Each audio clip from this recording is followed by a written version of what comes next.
Hello everyone, आप सभी का स्वागत है वंशी एकेडमी यूट्यूब चैनल पर।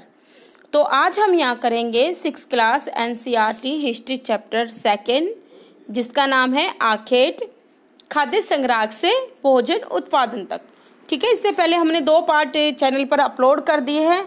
पार्ट में आपका जो ये चैप्टर होगा, क्योंकि वीडियो लंबी भी नहीं होती और समझ में भी आ जाता है, तो एनसीईआरटी नाम से आपको प्लेलिस्ट मिल जाएगी, वहाँ जाके आप देख सकते हो। ये 3rd पार्ट है, इस पार्ट को भी देख लीजिए और पार्ट 1st 2nd को भी आप देख लीजिए। तो इससे पहले हमने जो किया था वो किया था जानवर चलते फिरते खाद्य भंडार, यहाँ तक हमने कर दिया था। ठीक है, तो सभी ने देखा था, पढ़ा था कि जो पशुपालन है ना, वो भोजन के भंडारण का बहुत एक बेहतरीन तरीका है, क्योंकि हमें जो पशुओं से ही तो दूध मिलता है, मांस मिलता है ना। तो अब आगे जो आज हमें पढ़ना है वो ये है, आओ आरंभिक कृषकों और पशुपालकों के बारे में पता करें। आप एनसीईआरटी के सभी चैप्टर करना चाहते हैं, सभी क्लासेस के चैप्टर करना चाहते हैं, तो आप चैनल को सब्सक्राइब कर सकते हैं। ये आपको पता है जो एनसीईआरटी है सभी कॉम्पिटिटिव एग्जाम के लिए इम्पोर्टेंट होती है। साथ ही आपको सोशल साइंस हिस्ट्री के जो प्रीवियस क्वेश्चन भी मेरे चैनल पर देखने को मिलेंगे।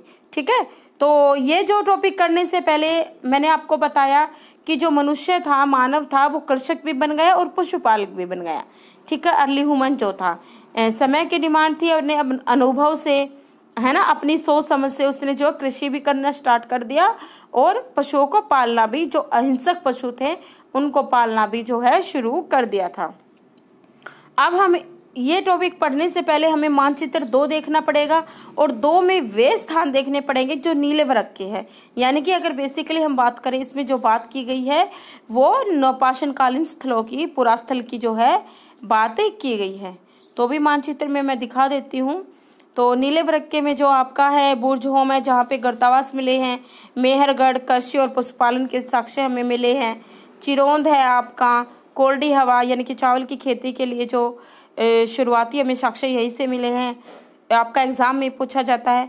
महागढ़ आपका दाऊजली है, हल्लूर है, कुरनूल नहीं, आपका जो है पयमपल्ली है। ठीक है, तो ये नवपाषाणकालीन स्थल की बात की गई है।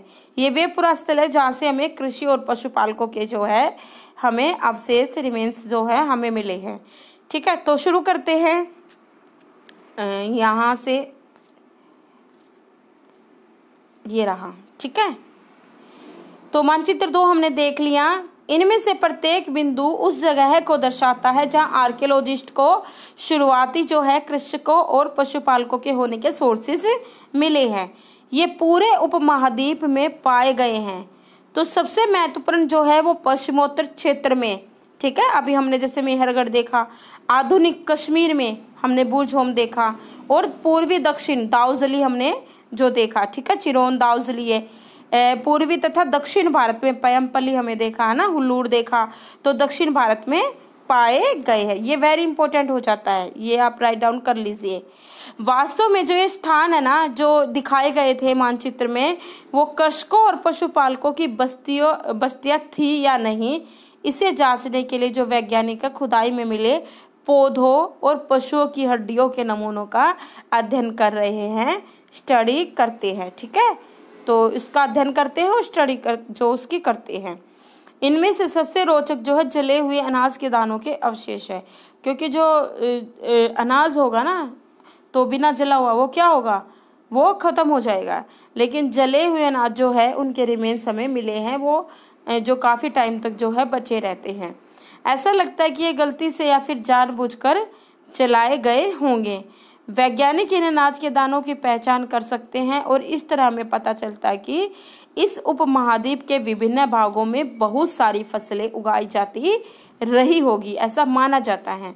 वैज्ञानिक विभिन्न जानवर की हड्डियों का भी पहचान जो है कर सकते हैं। तो इसी से हमें पता चला कि यहाँ पे जो है आरंभिक कृषि के जो है हुआ करती थी। ठीक है, अब करते स्थायी जीवन की ओर, यानी कि नवपाषाण काल की अभी हम बात कर रहे हैं। जो पुरातत्वविदों को कुछ पुरास्थलों पर झोपड़ियों और घरों के निशान मिले हैं। ठीक है, इसी बेस पे तो हमने बोला है ना कि यहाँ पर जो स्थायी जीवन जो है व्यतीत शुरू कर दिया था। जैसे कि बुर्ज-होम है जो कि वर्तमान कश्मीर में है, मैंने आपको बताया। वहाँ से क्या है, गड्ढे के नीचे घर बनाते थे, है ना, गर्तावास हमें मिले हैं। यहाँ वेरी इंपॉर्टेंट पूछा जाता है कि गर्तावास कहाँ से मिले हैं, तो बुर्ज-होम में। कहाँ पे है, कश्मीर में। तो यहाँ क्या करते थे लोग, गड्ढे के नीचे घर बनाते थे जिन्हें गर्तवास जो कहा जाता है। इनमें उतरने के लिए सीढ़ियाँ होती थी। इससे क्या होता था, वे ठंड के मौसम में जो उनको यहाँ सुरक्षा मिलती थी, है ना, बचे रहते थे ठंड से। पुरातत्वविदों को झोपड़ियों के अंदर और बाहर दोनों ही स्थान पर आग जलाने की जगह मिली है कि लगता है, ऐसा लगता है कि लोग मौसम के अनुसार घर के अंदर या बाहर खाना पकाते होंगे। ठीक है, तो इसमें मेन पॉइंट जो है आपका बुर्ज-होम है। यहाँ से गर्तावास मिले हैं जो कि कहाँ पे हैं, कश्मीर में। ठीक है, ये है मेन जो है। तो आगे देखते हैं, बहुत सारी जो जगह है वहाँ से पत्थर के औजार भी मिले हैं। जैसे कि अगर इसका नाम जो है पत्थरों के आधार पर ही मिला है, पत्थरों के आधार पर ही पड़ा है ना, पाषाण काल। नवपाषाण काल है आपका, पूरा पाषाण काल, मध्य पाषाण काल, नवपाषाण काल। इनमें से कई ऐसे हैं जो पूरा पाषाण युगीन उपकरणों से भिन्न है, यानी जो शुरुआती उपकरण मनुष्य ने बनाए थे ना पत्थर के, उनसे भिन्न है, इसलिए इन्हें नवपाषाण युग का नाम माना गया है। इनमें वे औजार भी है जिनकी धार को और अधिक पैना करने के लिए उन पर पॉलिश चढ़ाई जाती थी। यानी कि मनुष्य ने धीरे धीरे सीख लिया था कि हम और बेहतर कैसे कर सकते हैं ना, तभी तो नवपाषाण की ओर गया वो। ओखली और मूसल का प्रयोग अनाज तथा वनस्पतियों से प्राप्त अन्य चीज़ों को पीसने के लिए किया जाता था। हजारों साल बाद भी ऐसा किया जाता था ना। अभी भी आपने देखा होगा, अब तो सभी के घर में जो है ओखली मूसल मुश्किल से ही देखने को मिलते हैं, लेकिन आप कभी अपने ग्रैंड पेरेंट्स से पूछोगे तो ओखली मूसल सबके घर में हुआ करते थे। यानी कि उस टाइम में तो ये डिस्कवर इसका हुआ था, बाद में भी इसको जो है यूज़ किया जाता था। ठीक है, प्रयोग अनाज पीसने के लिए किया जाता है। उसी तरह प्राचीन प्रस्तर युगीन यानी कि पत्थरों से, प्रस्तर होता है पत्थर ही होता है, औजारों का निर्माण और प्रयोग लगातार होता रहा। कुछ औजार जो हड्डियों से भी बनाए जाते थे। देखो, ये नवपाषाण कालीन जो है कुछ उपकरण हैं। ठीक है, ये सभी। आगे चलते हैं। नवपाषाण युग के पुरास्थलों से कई प्रकार के जो है मिट्टी के बर्तन भी मिले हैं। कभी कभी इन पर अलंकरण भी किया जाता था। बर्तनों का उपयोग चीज़ों को रखने के लिए किया जाता था, क्योंकि भंडारण की भी जरूरत थी, खाना पकाने की भी जरूरत थी। धीरे धीरे लोग बर्तनों का प्रयोग खाना बनाने के लिए भी करने लगे। चावल, गेहूँ, दलहन जैसे अनाज जो है वो आहार का महत्वपूर्ण हिस्सा बन गए थे। ठीक है, एक खाद्य जो है ये पदार्थ बन गए थे। इसके साथ साथ अब लोग कपड़े भी बुनने लगे थे। धीरे धीरे क्या है, प्रगति की ओर बढ़ रहे हैं ना, सीख रहे हैं, समय के अनुसार अपनी बुद्धि से कर करके वो सीख रहे थे। इसके साथ साथ अब लोग कपड़े बुनने लगे थे। इसके लिए कपास जैसे आवश्यक पौधे उगाए जा सकते थे। पहले तो क्या होता था, जानवरों की खालों से वे कपड़े बुनते थे, लेकिन धीरे धीरे जो उन्होंने कपास को भी उगाना शुरू कर दिया था। अब देखते हैं ये जो परिवर्तन है, क्या ये परिवर्तन हर जगह एक ही साथ आए होंगे? ऐसी बात नहीं है। धीरे धीरे हर जगह जो है ये परिवर्तन जो अलग अलग स्थानों पर अलग अलग समय में आए थे। एक तरफ जहाँ कई जगहों पर स्त्री पुरुष शिकार और भोजन संग्रह करने का काम करते रहे थे, वहीं अन्य लोग ने हजारों साल के दरमियान धीरे धीरे खेती और पशुपालन अपना लिया था। यानी कि कुछ जगह ऐसी भी है जिसमें लोग पहले की तरह जो है भोजन संग्राहक था। ठीक है, शिकारी आखेट था और भोजन संग्राहक था। लेकिन कुछ ऐसे स्थान थे जहाँ पर इन्होंने खेती और पशुपालन शुरू कर दिया था। बहुत जगह लोगों ने मौसम के मुताबिक बदल बदल कर अपनी जीविका चलाया करते थे। अब आगे पढ़ते हैं। सूक्ष्म निरीक्षण, मेहरगढ़ में जीवन मृत्यु, है ना आगे, क्योंकि मेहरगढ़ में कृषि और पशुपालन के हमें साक्ष्य मिले हैं। कहाँ पे है मेहरगढ़? बलूचिस्तान के जो हैं ये जो मैदानी क्षेत्र में है, घास के मैदानी क्षेत्र में है, और बोलन दर्रे के पास है, यानी बोलन नदी के भी पास ये है। मानचित्र 2 में जो मेहरगढ़ ढूंढो, अभी मैंने आपको बताया था पाकिस्तान, ठीक है, बलूचिस्तान पाकिस्तान में है। यह ईरान जाने वाले सबसे महत्वपूर्ण रास्ते बोलन दर्रे के पास एक हरा भरा समतल स्थान है, ठीक है, घास का स्थान है ये। मेहरगढ़ संभवतः वह स्थान है जहाँ के स्त्री पुरुष ने इस इलाके में सबसे पहले जौ गेहूँ उगाना और भेड़ बकरी पालना सीखा। क्या? जौ और गेहूँ और भेड़ और बकरी पालना यहाँ पर सीखा था। ठीक है, आगे देखते हैं। तो ये इम्पोर्टेंट है, राइट डाउन कर लीजिए मेहरगढ़ के बारे में। जहाँ विभिन्न प्रकार के जानवरों की हड्डियाँ मिली, इनमें हिरण तथा सूअर जैसे जंगली जानवरों तथा भेड़ और बकरियों की हड्डियाँ भी यहाँ पे मिली हैं। मेहरगढ़ में इसके अलावा चौकोर तथा आयताकार घरों के अवशेष रिमेन्स भी मिले हैं। प्रत्येक घर में 4 या उससे ज़्यादा कमरे हैं, जिनमें से कुछ समतल भंडारण के काम आते होंगे, ऐसा माना जाता है। आगे देखते हैं। मृत्यु के बाद जो समानतः मृतक के सगे संबंधी उसके प्रति सम्मान जताते हैं। लोगों की आस्था की मृत्यु के बाद भी जीवन होता होगा, तो लोगों को लगता था उस समय कि मृत्यु के बाद भी जीवन होता है, इसलिए कब्र में क्या होता था, जो मृतक दफनाया जाता था उसके साथ कुछ खाने की जो है चीज़ें, यानी कि बकरी वगैरह भी रख दी जाती थी कि परलोक में मृतक के खाने के काम ये आ जाएगी, ऐसा माना जाता था। कई ऐसी कब्रें मिली हैं, कब्रों के साथ जो है मृतक के साथ जो है बकरियां मिली है ना, उनकी हड्डियां मिली हैं।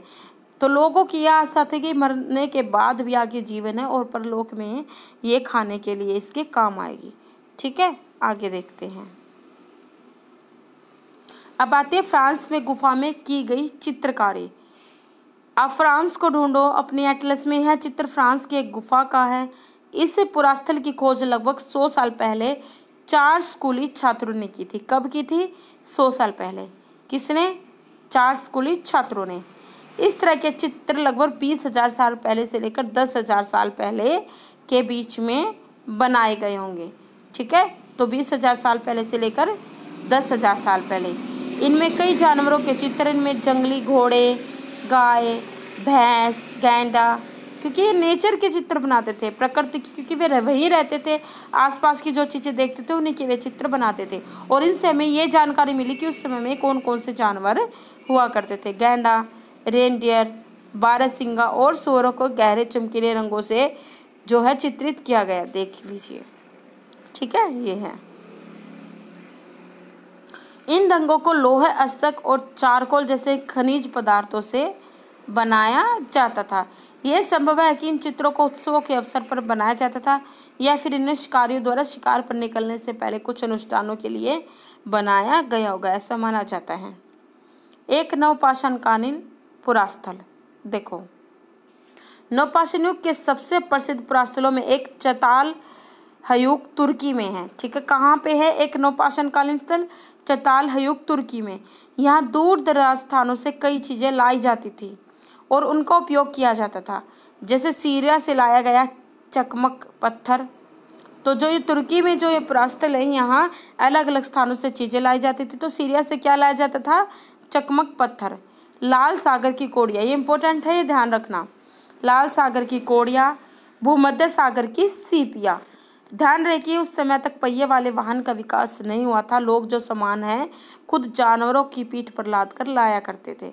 ये वेरी इंपॉर्टेंट, ठीक है, क्योंकि आपको पता उस समय ट्रांसपोर्ट का कोई ऐसा साधन नहीं था, है ना। तो लोग क्या करते थे? जानवरों का ही इस्तेमाल इनको लाने के लिए करते थे।